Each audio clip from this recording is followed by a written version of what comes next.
열매를 주어 먹게 하리라. 아멘. 여러분 다 귀가 있습니까? 귀 있는 자는 성령이 교회들에게 하시는 말씀을 들을지어다.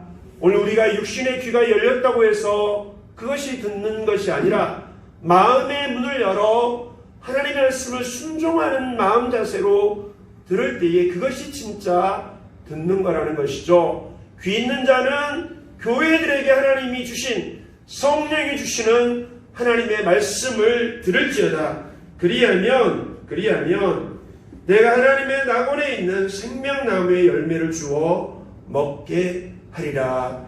하나님께서는 오늘 또 교회에게 하나님의 말씀을 주기를 원하십니다. 사람들은 교회에서 와서 교회의 부족한 부분들, 또 문제 있는 것, 나와 다른 사람들 부딪히고 또 겪어야 되는 어려움 때문에 이런 생각을 합니다. 그래, 나 혼자 신앙생활 하면은 편할 거야. 그래서 어떤 사람들은 공동체를 떠나 교회를 떠나서 혼자서 신앙생활 하려고 하는 이들이 있습니다. 그러나 하나님의 뜻은 오늘 또 교회에, 우리 공동체에 말씀을 주시고 복을 내리시기를 원하신 줄 믿습니다. 오늘 우리 예배를 통해서, 이 말씀을 통해서 나 아닌 공동체라는 제목으로 말씀을 드릴 텐데, 우리의 공동체가, 우리의 교회가 얼마나 귀한지, 그리고 하나님은 교회를 통해서 기대하시고 교회를 통해서 일하시고자 하는 그분의 그 마음을 저와 여러분이 오늘 함께 살필 수 있기를 원합니다. 저희들이 지난주부터 이제 성탄 사랑 나눔, 그 전주부터 이렇게 얼마씩 헌금을 드립니다. 그리고 그것을 모아서 어려운 교회를 도우려고 하는데, 지금 성남시 기독교 연합회에서는 그 중간 역할을 하려고 합니다.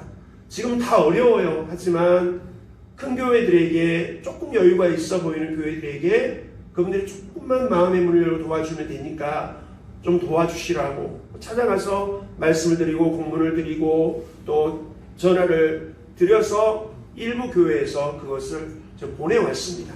그리고 여러 교회들이 참여를 함으로 그것을 모아서 우리 성남시에 있는 교회들에게, 정말 어려운 교회들에게 얼마씩이라도 도움을 드리려고 하는데, 얼마 안 되지만 이분들이 고백하는 게 뭐냐 하면 그 마음이 귀하다고 그래요. 저희들이 전달하면서도 이거 얼마 안 돼서요 이러면 그거 아니라, 이 어려운 시기에 정말 그 마음 써주는 자체가 격려가 되고 위로가 된다는 것이죠. 오늘 저와 여러분들이 얼마씩 드린 이런 것, 이것이 또 말씀을 붙들고 교회를 세우고자 이르시는 동네 안에 작은 그 지하실, 지하교회, 작은 교회 목사님들에게, 성도들에게 힘이 되는 줄 믿습니다. 우리는 교회를 귀하게 여겨야 됩니다. 우리가 지난주에도 말씀을 보았지만 요한계시록은 이제 사도 요한이 반모섬에 유배된 상태에서 쓴 성경이죠. 그런데 제목이 뭐예요? 요한계시록이죠. 요한계시록이지만 실제로는 누구에 대한 계시의 말씀이죠? 예수 그리스도에 대한, 예수님이 어떤 분인가에 대해서 계시해 주시는 말씀, 바로 요한계시록이 되겠습니다. 예수 그리스도에 대해서 그분은 인자 같은 이다. 지난주 말씀이었죠. 그분은 인자 같은 이다. 다니엘서 7장 13절 14절 말씀에 권세와 능력과 나라를 가지고 계신 그 위대하신 분이시다. 그분이 바로 이 땅의 성탄절에 오셨다는 것이죠. 그분의 그 신비롭고 영광스러운 그분을 우리가 섬기는 신앙을 가지고 있습니다. 그 천국을 바라고 있는 사람들이 바로 교회라는 것이죠. 그래서 이 요한계시록의 내용은 인자 같은 이이신 예수 그리스도를 계시하고 있습니다. 자, 요한이 말씀을 받아서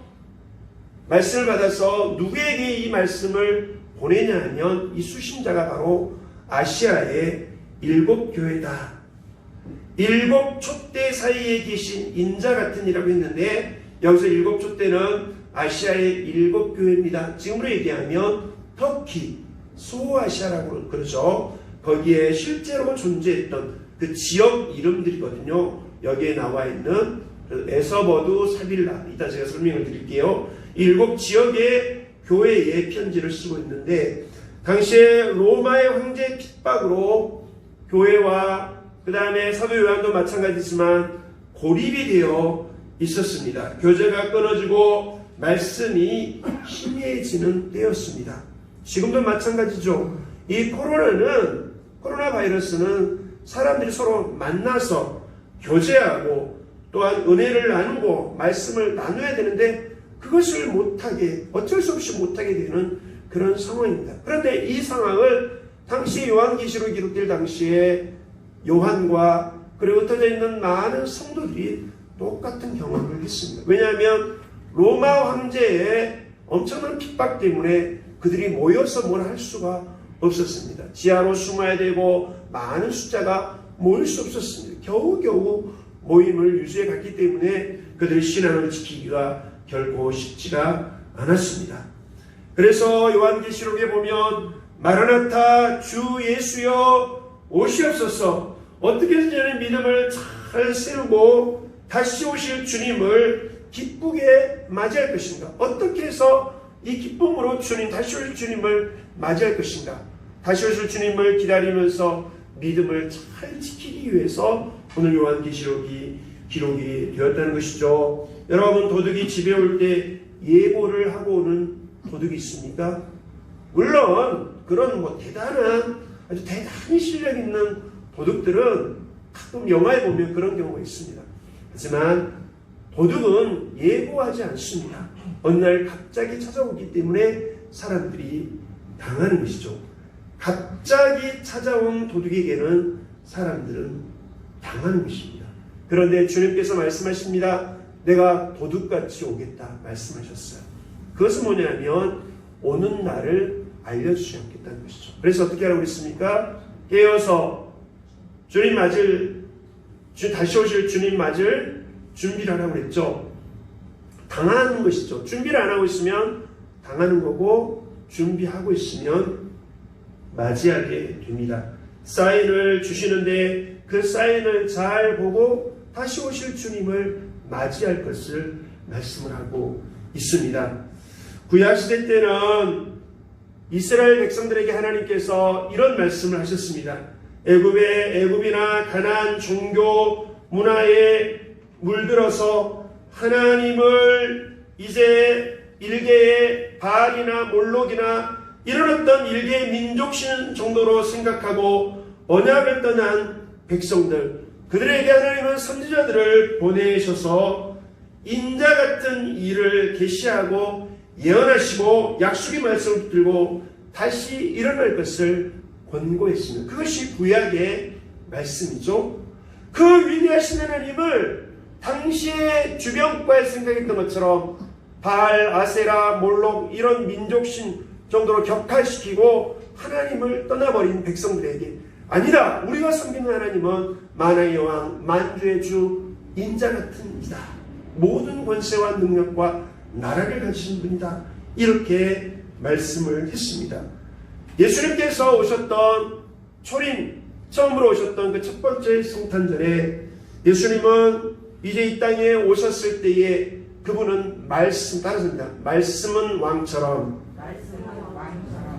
그분은 언제나 자신이 유대인의 왕이다, 그분의 자신이 하나님이라는 것을 말씀하셨지만, 말씀은 왕처럼 하셨지만 행동은 노예처럼, 행동은 종처럼 하셨다는 것이죠. 그분이 종의 모습을 보이고 창녀들을 만나고 죄인들과 가난한 사람들을 만나서 친구가 되어 주셨지만 여전히 그분은 만왕의 왕이요 만유의 주가 되시는 줄 믿습니다. 내가 유대인의 왕이다. 그러나 모든 이들의 친구가 되셨습니다. 마지막에는 십자가를 지고 죽으셨죠. 자, 소탐대실이라는 말 있죠. 소탐대실. 작은 것을 탐하면 큰 것을 잃는다는 거죠.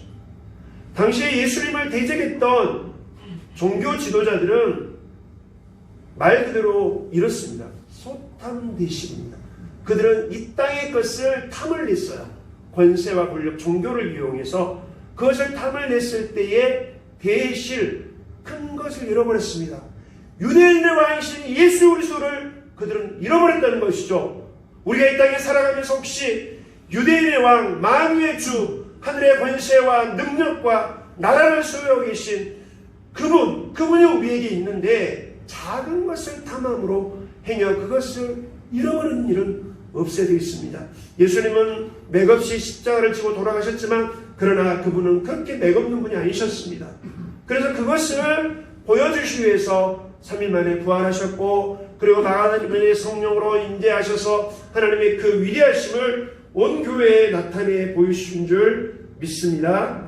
아멘. 자, 그리고 나서 이제 바울이 활동했던 당시가 AD 60년경인데 그때는 많은 서신서들이 우리 요한시로 앞에 나와 있는 많은 서신서들이 이제 기록이 되었습니다. 바울은 1차, 2차, 3차, 마지막 4차 로마 전도여행까지 하면서 교회에 흩어져 있는 흩어져 있는 성도들이 있는 곳에 교회를 세우고 그들에게 편지를 써서 위로하고 격려하고 믿음을 세웠습니다.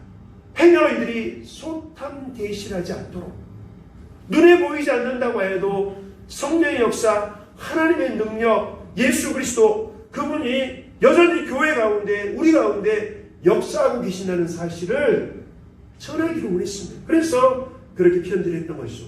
그리고 지금은 AD 약 90년경인데 이때가 바로 오늘 성경이 기록된 요한계시록이 기록된 시기가 되겠습니다. 요한은